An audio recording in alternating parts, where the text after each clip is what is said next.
Out in the middle of the Pacific Ocean, Soques Rock towers over Pohnpei. Like many other places, Pohnpei experiences drought, strong winds and heavy rain, and devastating typhoons. The aftermath? A few months' worth of recovery topped off with a beautiful sunset over the horizon.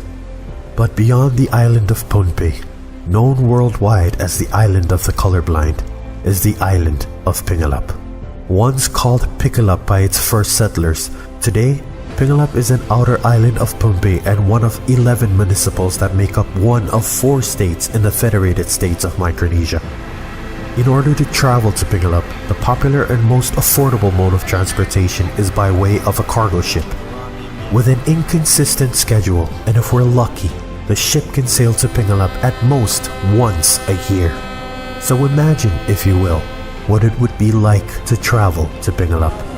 After finding a spot on the ship's deck, or in the hallways, or on the cargo hatch door, or by the fuel drums, either under the tarp, the stars, the rain, you arrive 2 days later outside the shores of Pingalap, with the locals on the beach preparing to ride out to offload and ferry cargo and passengers to the shore with their fiberglass boats at no cost to you. You and other passengers get on one of these boats and they take you all to shore. In the dark of night, everyone is walking knee-deep in the ocean water, tugging the boat to shore, with a few LED flashlights illuminating your path. You strain your eyes in the dark as you hustle trying to find your cargo in the dark if it made it off the ship. Finally, you make it off the shore and you get to your cargo neatly stacked on a rickshaw. The road is completely dark. While walking to your destination, you overheard the locals saying we just missed a heavy storm the night before.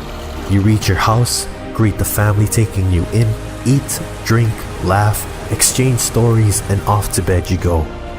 The next morning, you decided to take a walk around the island. You reach the airport, or at least what's left of it, as most of its foundation is eroding away with the ocean current. You're walking alone on an empty street seeing fallen coconuts and leaves everywhere. You walk past so many empty but fully furnished cement houses.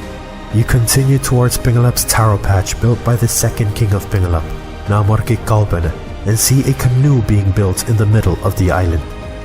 You walk through the taro patch and see years of devastation caused by ocean currents surging inland, soaking the swamp, deteriorating the taro patch. Finally, you reach the opposite end of the island, Ilik. You notice that it is low tide. You also notice that the sand reaches out about 20 feet away from where you are standing. Then you notice a white bed of solid coral rock from the edge of the sand, and it goes out about 50 yards to where the ocean waves are mercilessly crashing on it. You start walking, one fallen tree after another. You see tree roots desperately clinging to whatever ground that is left to cling on to. You decided to walk on the bed of solid rock.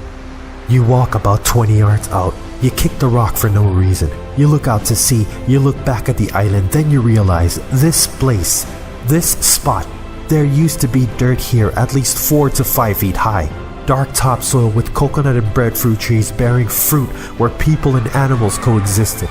Where once Japanese soldiers used to hide in the shades and would signal to the now ruined Japanese radio station for incoming American fighter jets during World War II. This could very well be the same spot where Balialap's wife gave birth to their first son, Mohimak, whose first son, Yangersang Air, became the first Namarki of Pikalap. Suddenly, you hear the bullhorn from the cargo ship sounding off in the distance. You make your way back to the road and see the locals cleaning on the road as you walk past the only church on the island. You turn to look back to where you just came from. All you can think of is all the island's beauty and its history being carried away by the ocean current to be lost forever. You turn to look to what is in front of you. All you see is what's left. Remnants of a once beautiful island with a history of a strong, proud, and resilient group of people. As you walk towards the boats to take you back to the ship, you ask yourself, is Pingalap not worth saving? Today, most Pingalapis reside in Pohnpei. Others left for better life opportunities in the USA. Yes, we're resilient. Yes, we're adapting to our environment. Yes, we're surviving. That is what an islander is all about. Still, nothing, absolutely nothing, will ever replace home. Pingalap is home. Our island is our life.